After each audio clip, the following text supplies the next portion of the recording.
Alright, in A Thief's Fortune, you are playing as a thief who has found a mysterious hourglass, and in doing so you are able to see glimpses of the future and kind of know what you are going to be doing with some locations, maybe some characters, or some events that might be happening.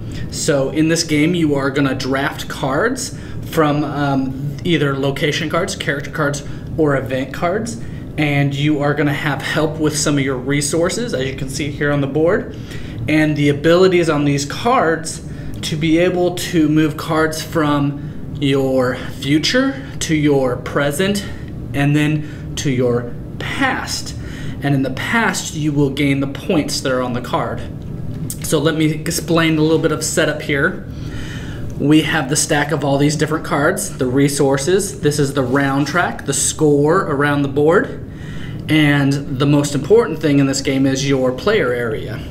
So in this player area, you have your present, which is right here in this area. Locations we'll put up here, characters we'll put down here, events we'll have, and once the events happen, they will go to our past here. Our future cards are going to go all on over here, and when we add those cards down here, we are also going to add the resources that go with them that are in the loot area, and you are going to be able to use the cards in that way. But it's important to know that future, present, past. Past, you get the points at the end of the game, what it says.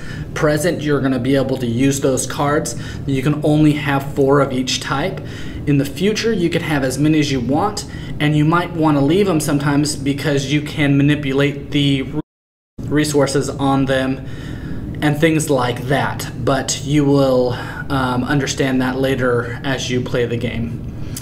But at the beginning of the game, you're going to start with 5 cards with at least 1 of each. So let's do 2 events, one of those, and let's do another character. So the game consists of 5 rounds, as you can see here on the board.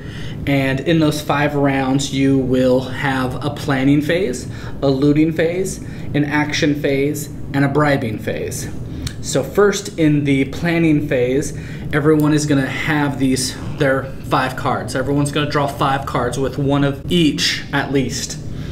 All right, and then you are all going to pick one at the same time to be able to put in your future area. Everyone's going to put it down, and everyone's going to turn it over at the same time. Now, whenever a card is added to the future area, you're going to add the corresponding resources. So we'll put this and this there because that card got added there. Each player will then take 2 of the other cards in their hands and pass them to their left or their right, depending on the arrows that is in that round. So on this one, it's going to be to the left. So everyone passes 2, you receive 2, and you are going to pick one of those cards to play again. You're going to again put 1 in the future, you're going to put the resources that are on those cards, and you're going to pass 2 again. And you're going to do this until you have 1 remaining card. When you have 1 remaining card, which means you've played 4 cards in the future, then you will discard this card and receive the favor that is in the bottom left corner. So that way you get something for whatever card. After that, you are going to do the looting phase. So players will look at what round it is, and you can see how many resources. So here is round 1, and it says 5. So how many resources that you can take from your future area and place those resources in your own stockpile. And so you will be taking them one at a time, and it is important to know the order, because once you have taken all of the resources off of a card, it's going to move from your future area into your present area. Whenever you remove a danger token as well, you are going to add it to your danger track. We'll explain more of that later, but it's important to manage this track. It's not good, but sometimes you're going to have to put yourself in danger to get some nice cards. If you don't want to take 5 or whatever the number of resources is, you don't have to. So you can always leave a certain token. Say I don't want this danger token, so I'm just going to leave it out on that card and take this other resource. You never have to take all the number or all the resources off a certain card. Removing the resources off the cards is important because, again, as soon as you remove and there's no resources, you immediately move it to your present area. And you can also trigger abilities that should be carried out before returning to collect the remaining resources. So make sure you'll read those cards. If it does trigger something, perform it before finishing your looting. So after you now have maybe some more cards in your present area, you're done with your looting phase. It's now the action phase. So each player will do this in player order, and you will choose to activate a character, an event, or spend time, or if you can't do any of that, then pass. So when activating a character, you will perform its ability and then turn it sideways indicating it's been activated. So this guy, I would use his ability, so spend one of those to get one of those. Okay, so I did that, spend one of these, and that's gonna give me that. So now I know I've used this, so it is turned sideways.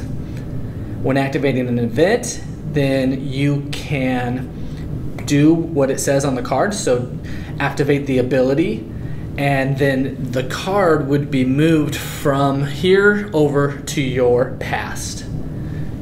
Now you can spend 2 time tokens, and in doing that you can take any one resource from a card in the future.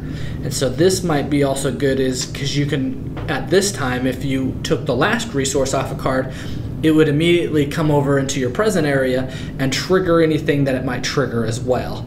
So this game is just full of combinations, and you can set them up by doing some of these things and spending 2 time to take one of the resources off, and maybe you have to use that resource, or to use it, take it, move the card over to trigger whatever. Now when you are done going around and you can't do anything, then you will have to pass. When you pass, you no longer can do any more actions at all, and the first player to pass will become the new first player for the next round. So after that is the bribing phase. So each player is going to check their danger track marker, and they are going to pay the number of basic resources, which are the sword, the gem, and the lamp, and these danger tokens remain on their track.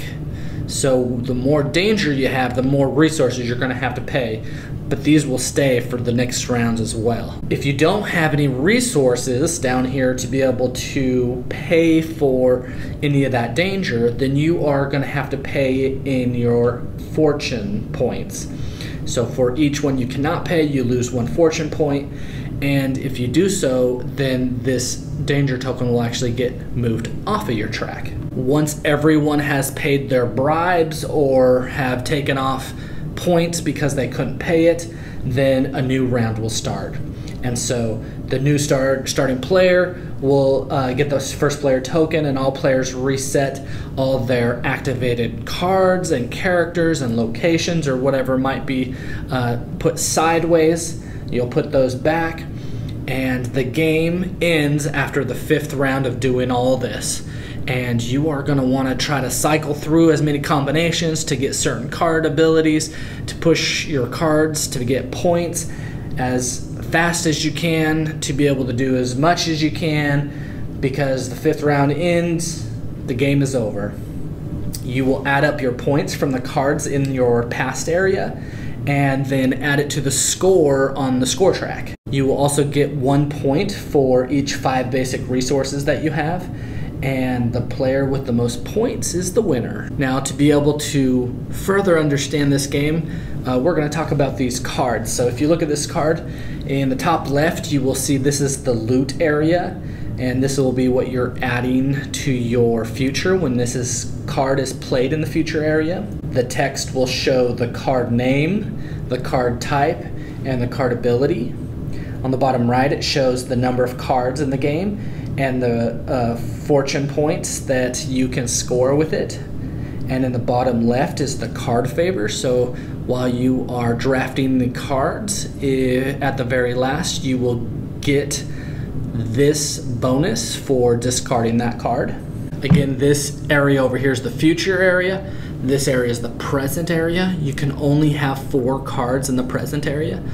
But if you do have 4 cards and you get a 5th card that is added from the future by taking all the resources off of it, it'll get moved to the right here and push the card off to the left.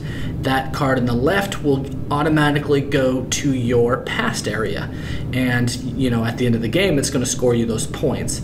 And so the more of a certain type you have to push over, you lose the abilities that are on that card, but you gain the points for the end of the game. This past area here, you can have an unlimited number of cards here, and they are usually kept in a single pile here. You can check it whenever you want. So in the game, you need to carefully choose the order of receiving resources during the loot phase, as it will set up the order of your cards in your present area, and it will help you make combinations with those cards and its abilities and its effects. So sometimes you might need to intentionally also leave the last resource on a card in the future and not add it to your present and wait until better timing to bring that card in. Or it will leave a place that you can gather resources generated by other card abilities that will be able to help you gain more resources. And so this game is management of these cards and also being able to trigger their abilities to be able to do more things, gain more resources, and push more cards into your past to gain more points. Again, this is A Thief's Fortune. If you like what you see, then go back it.